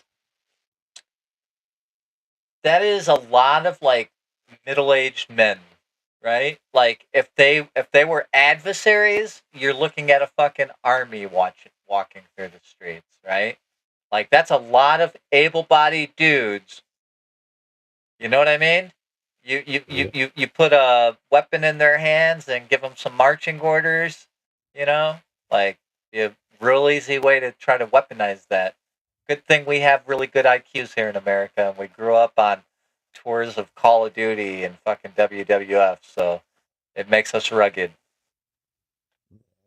I think the only reason America never got invaded before is outside of the mountains and shit that you gotta get through to fucking get inland. And then it's like, fucking pick a house. There's probably a gun in it. You know what I mean? So, Dude, I don't know what's going on with my camera right now. Hang on one second. You gotta just keep talking to the people, Tippo. Let me refresh my picture here and see if I can get myself back. I don't know what the fuck happened. Right on. Yeah. So, it could be that. Maybe, like, maybe there's something big that happened, like maybe there's a holiday or some shit that they're all invested in, and then then somebody takes a picture of that and throws it on X to like fear porn. That could be a thing too. That's why I try not to get too worked up in that shit, because half the time people will show something, but they'll give like a total bullshit narrative with it. Next thing it's like fucking these people are walking through for Ramadan or something. Like not Ramadan actually, 'cause it's not the season. But who fucking knows? But that's a lot of people, dude. A lot of people. I can hear you and see you. Cool. Dude, I seen one other thing you sent to me here in the chat, and this is something that I would like to discuss with you. Let me make sure this is the right thing here. This is talking about confirming age and showing ID and stuff. That's funny, Crab.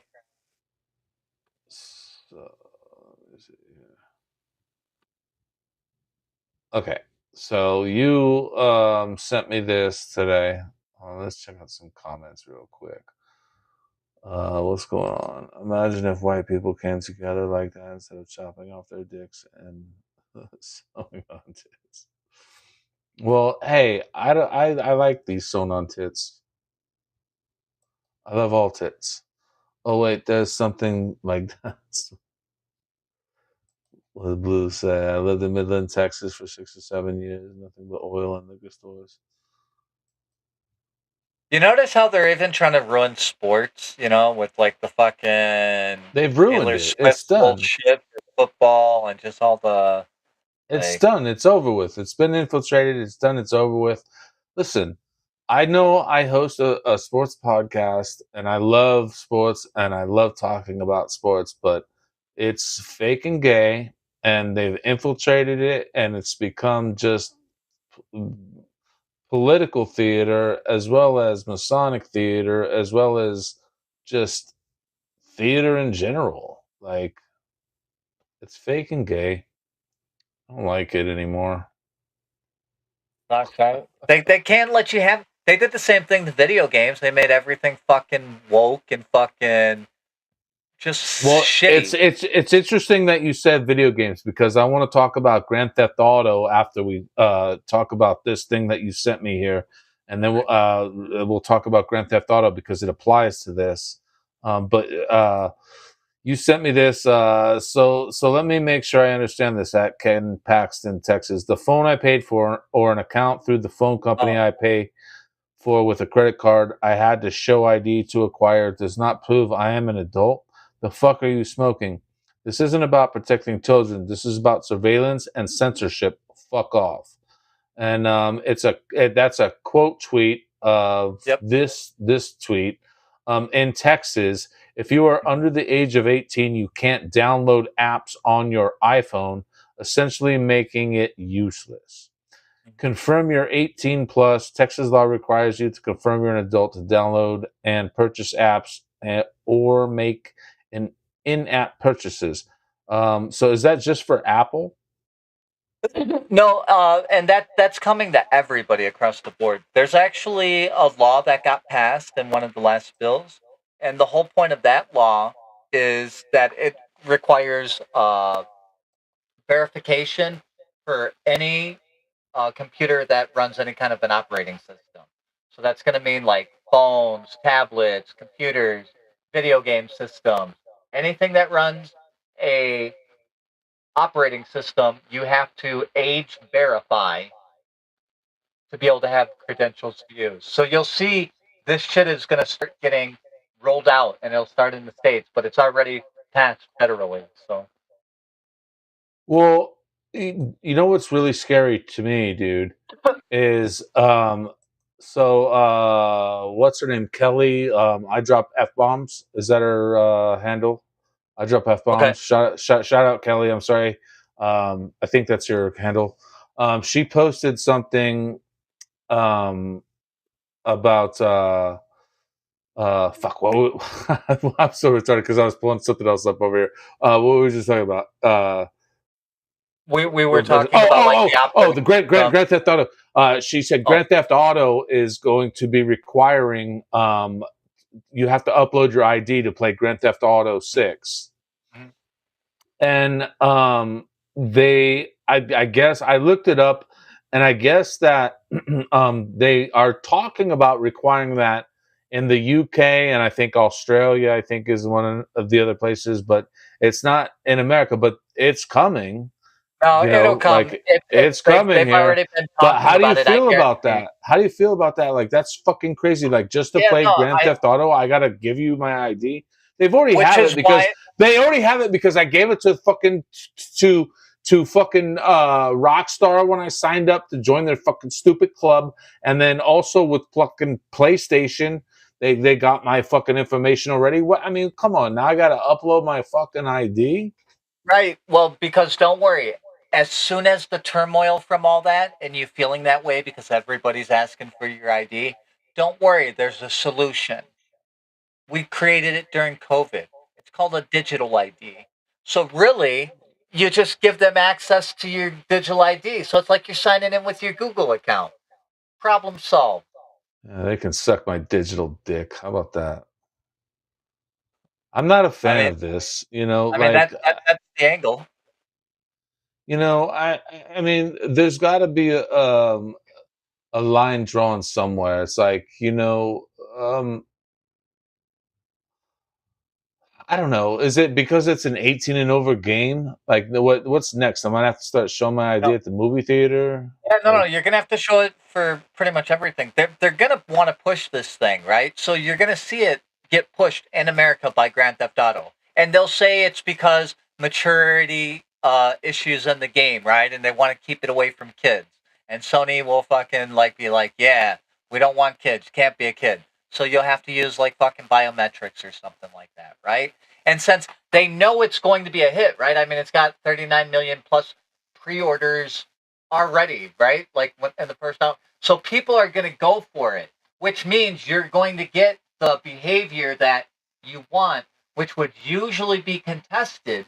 Now you're going to get it because you're using, like Grand Theft Auto to kind of like pigeonhole it in. Because once you do it there and it's applied to that in your video games, well, the first time's the hardest.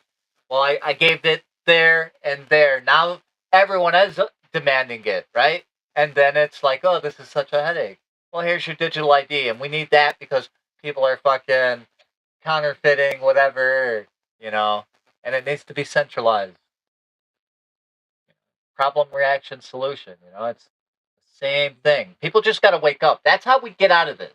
If everybody wakes the fuck up and gets out of a me kind of thing, and we actually worked in unison for the benefit of each other, which isn't gonna fucking happen. It's a daydream. But if the people realized that they were getting fucked and they actually woke up to it and realized how easy it is to just not do but good luck on that. It's a guy can dream, but I wouldn't waste it on that. It is really just a dream because what's sad is like everybody truly could wake up and just say that's enough of this madness, but there's so many people that are caught up in the rotation of just having that Starbucks coffee every morning and hearing that fucking stupid song on the radio. I'm not even going to name an artist because I don't even know who the popular artist is today, but there's just like they want to hear that song that gets them going on their 2-hour drive to the office, down the freeway. I can't imagine being caught up in that rat race, that spinning wheel.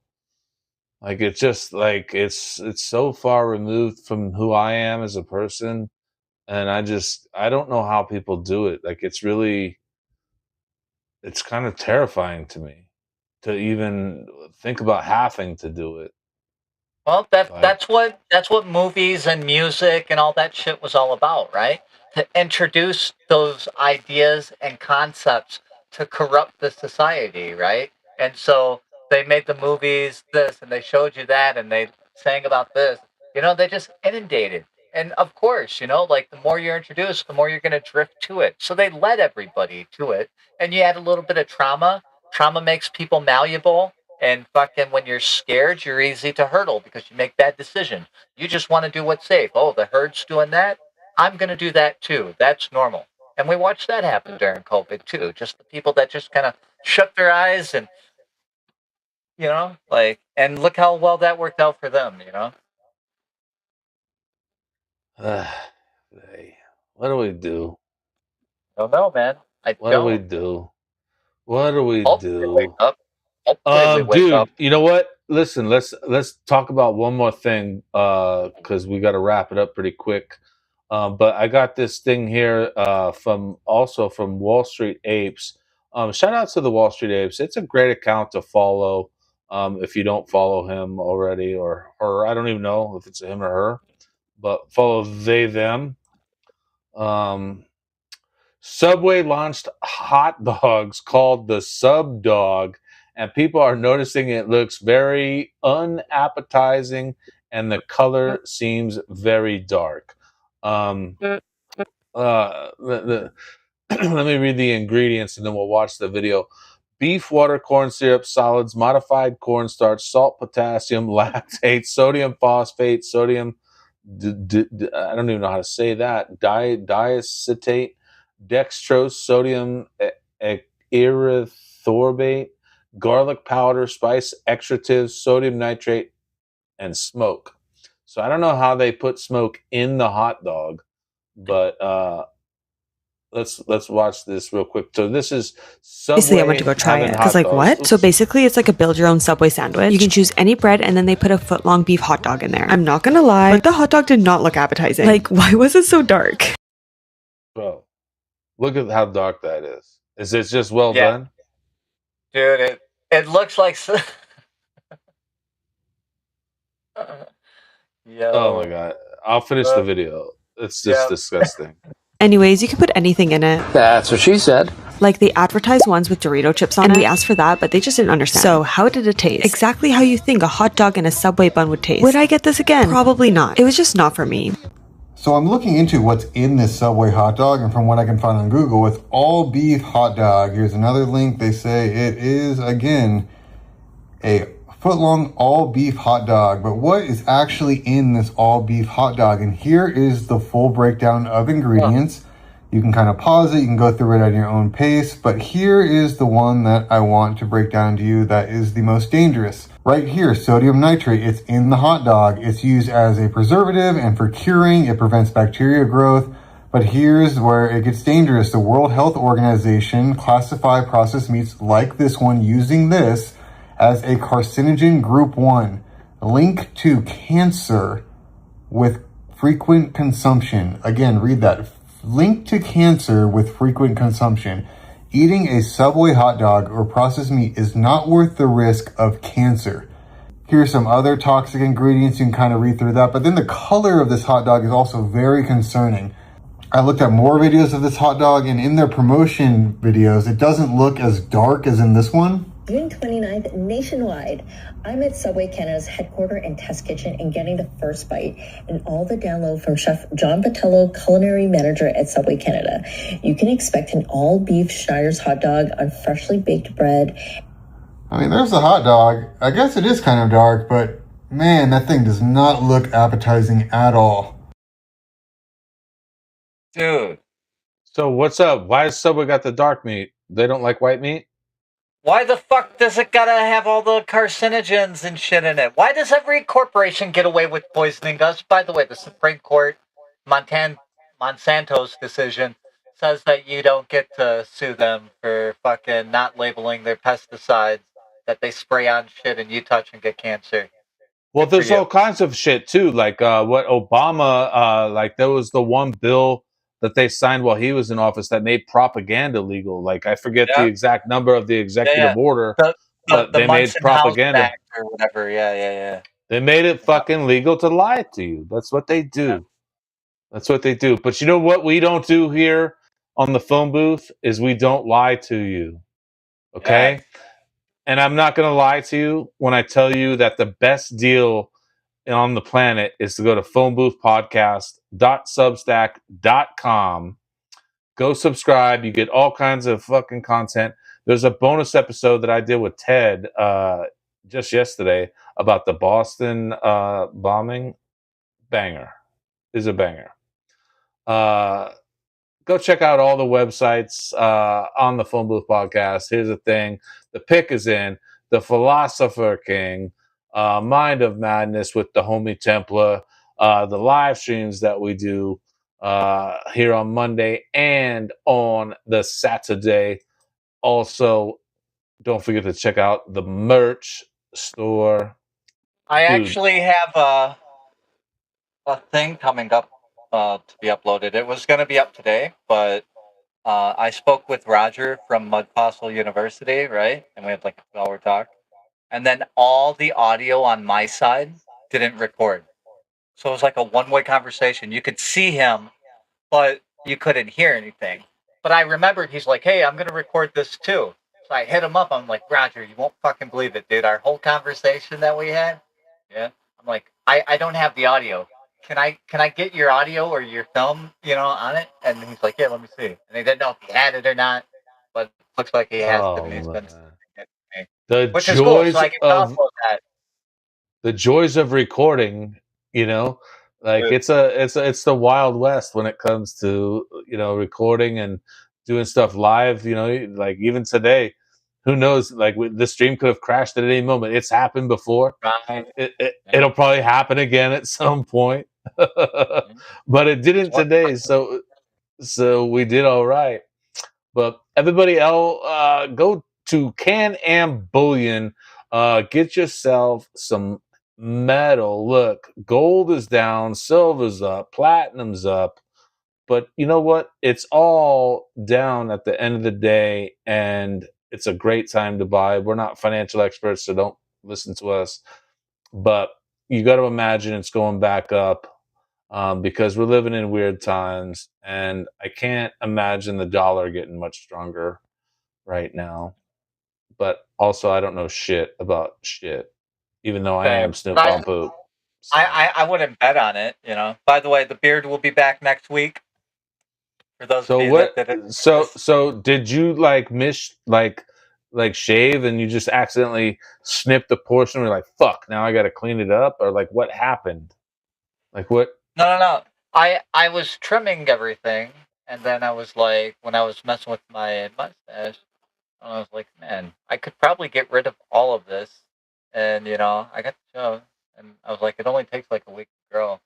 How do I look without it? 'Cause it's been a while. I've had that fucking beard on me for a long time, so I just decided to go. I'll tell you what, you're the prettiest guy I podcast with. Oh, I'm flattered.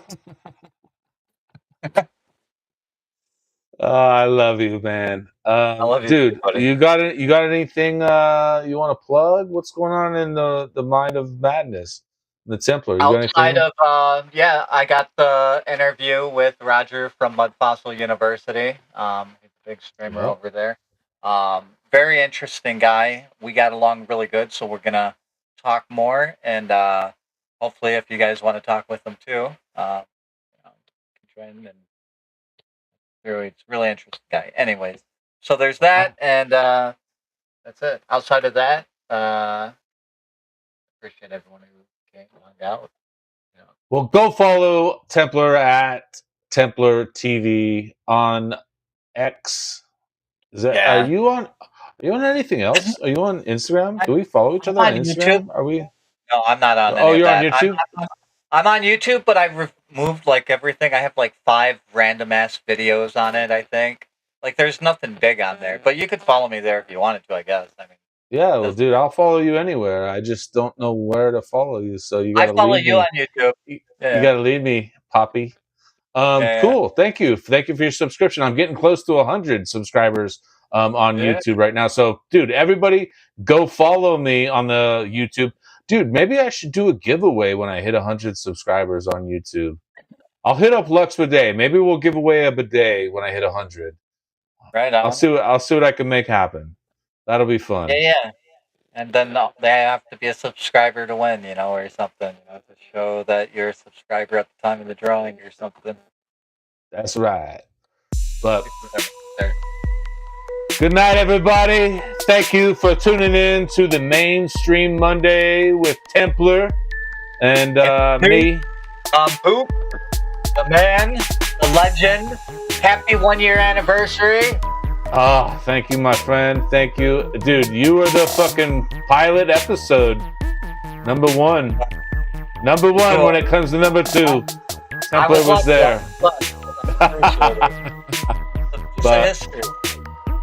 yeah, everybody go check that shit out. I'm gonna repost that episode. I'm gonna repost the first episode with Templar and Snoop, the pilot episode. I'm gonna post it. It's been 1 year, so that'll be fun. Good night, everybody. It'll be awkward.